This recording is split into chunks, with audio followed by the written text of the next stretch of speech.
Bonjour et bienvenue sur le plateau de Mobility TV pour aujourd'hui une interview de notre série Starting Block. On va apprendre à connaître le parcours et puis ce qui fait l'actualité de notre invité.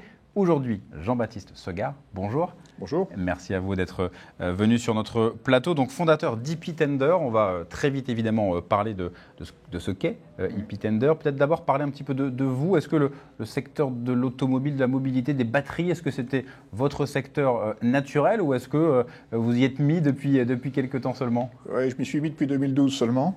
C'est déjà un bon début. C'est déjà quelques années, oui.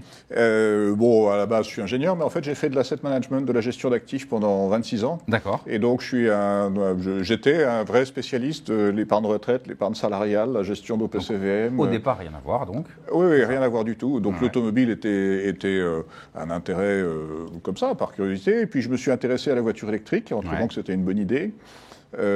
En 99 pour la première fois, à vrai dire. Simplement en entendant le bruit des voitures qui passaient dans la rue, je me suis dit ce serait quand même bien que dans 10 ans, elle soit pour la moitié d'entre elles électriques. Et puis, 10 ans plus tard, ce n'était pas le cas du tout, évidemment. Pas vraiment. Mais 10 ans plus tard, en 2011, Renault et Nissan sortaient la Zoé et la Nissan Leaf. Et j'ai trouvé que ça, c'était bien, mais que je ne serais pas en mesure d'acheter une voiture comme celle-là, même en deuxième voiture, parce que de temps en temps, j'habitais à Genève à l'époque, j'allais faire du ski avec une Clio, vous voyez, avec un segment B, et mon raisonnement était de me dire, mais au fond, tout le monde peut se contenter d'une voiture électrique pour les usages quotidiens, c'est ça. Mais très peu de gens n'ont jamais besoin d'aller plus loin.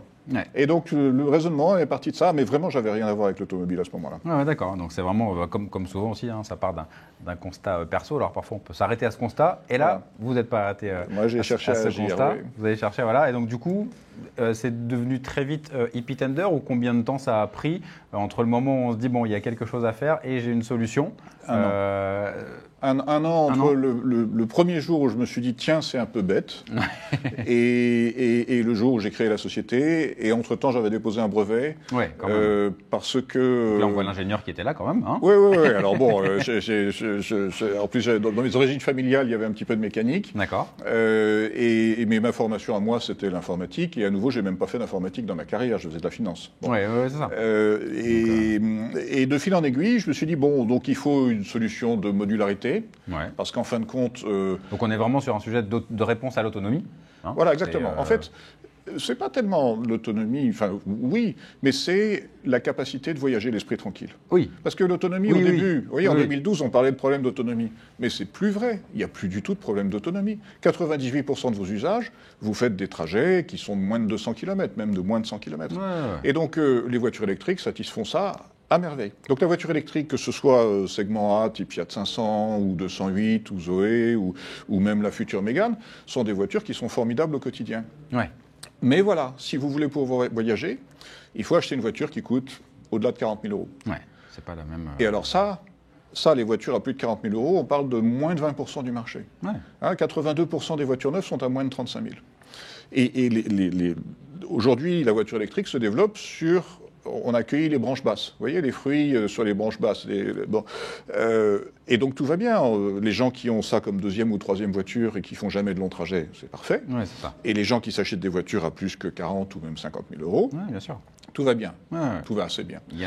Mais le problème, c'est que la transition environnementale, la transition écologique, ne fonctionne que si elle touche tout le monde, tout le public. Et donc, si tous les acheteurs de voitures peuvent trouver satisfaction dans une voiture électrique sans qu'ils soient forcés de le faire, et sans qu'on se crée des problèmes sociaux, sans qu'on soit obligé de subventionner à mort ces voitures, ce qui n'est pas soutenable.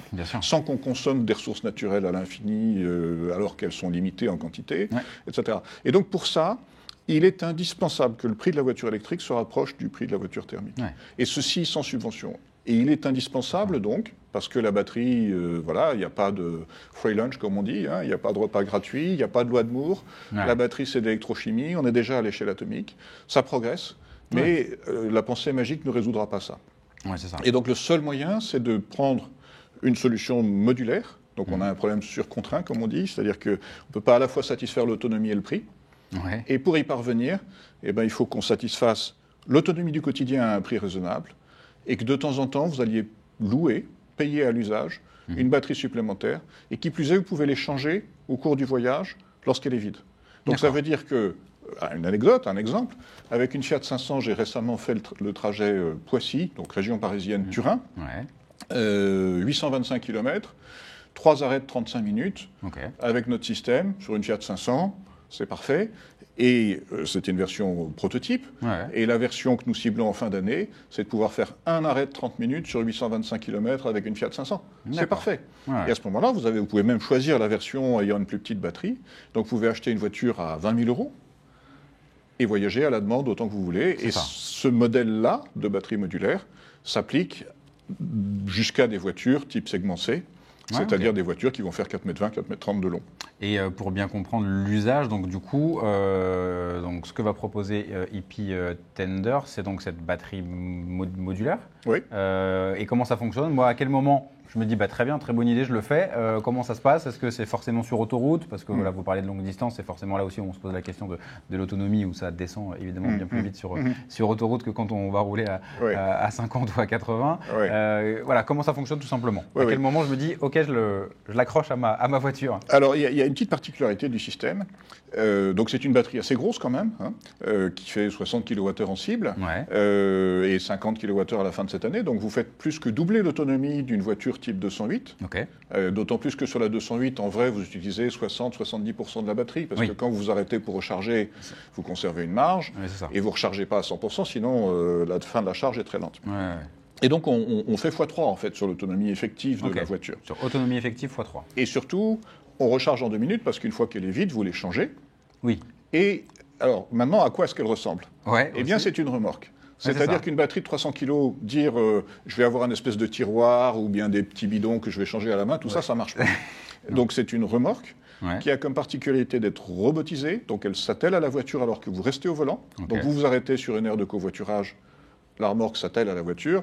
Alors je parle au présent, à vrai dire, je devrais parler un petit peu au futur, c'est-à-dire qu'on est en phase de démonstrateur, et il s'agit justement de convaincre les constructeurs que le public a besoin de ça, que le public souhaite à la fois avoir des voitures raisonnables, au même prix qu'une voiture normale, et que cette voiture doit être capable de vous emmener en vacances de temps en temps. Et répondre à ses besoins de 2-3% d'usage, où effectivement, pour l'instant, c'est un sujet. Et donc, à l'entrée de l'autoroute, l'aire de covoiturage, vous vous arrêtez, vous avez réservé 3 semaines avant ou 5 minutes avant le tender, il s'accroche à la voiture, vous faites votre trajet, à la sortie de l'autoroute, vous le déposez.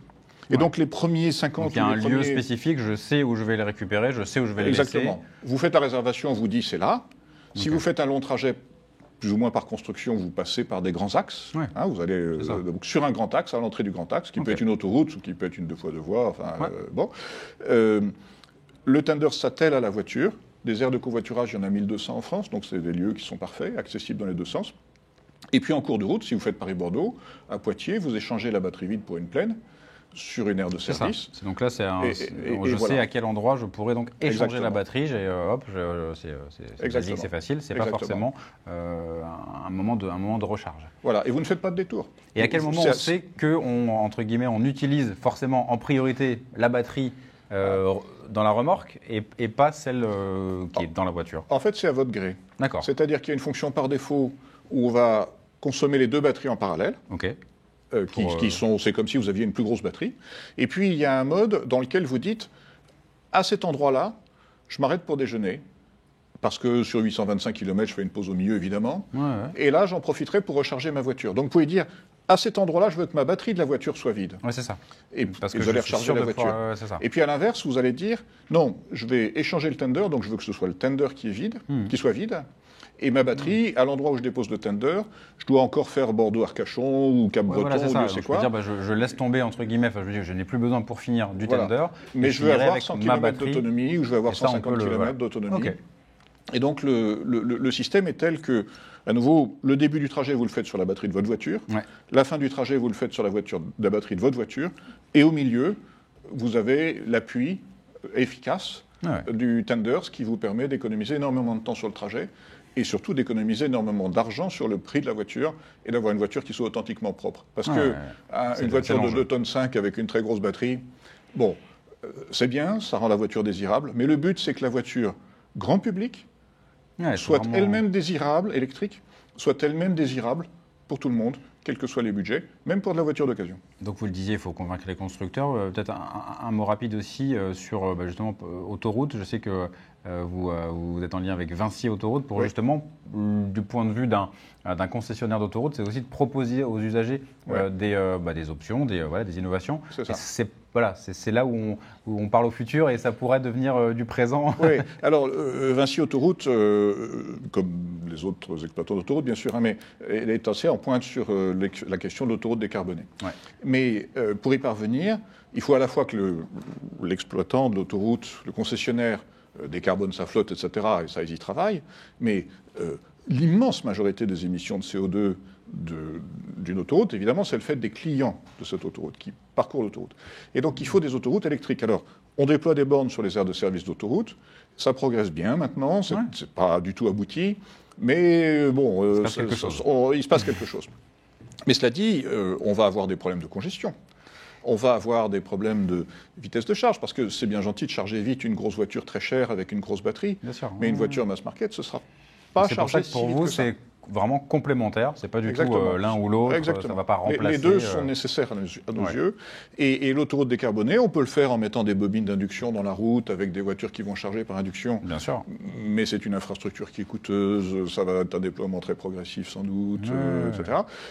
Une solution comme la nôtre est aussi complémentaire de ça. Et ça permet véritablement, dès maintenant, sans révolution technologique, d'avoir à portée de main une solution pour toutes les voitures, pour tout le monde, et pour que ce soit vert pour tout le monde, comme dit le slogan de Fiat. Vous savez, ils ont ce slogan-là en disant « ça n'est vert que si c'est vert pour tout le monde ». Eh ben, parfait. En tout cas, merci à vous d'avoir pris le temps de nous expliquer ça. C'est très intéressant et on va suivre, évidemment, comme on le fait souvent ici, le développement. On pourra vous réinviter, voir où est-ce qu'on en est dans quelques mois. Merci à vous, Jean-Baptiste Segard, fondateur d'EP Tender, et à très bientôt sur le plateau de Mobility TV.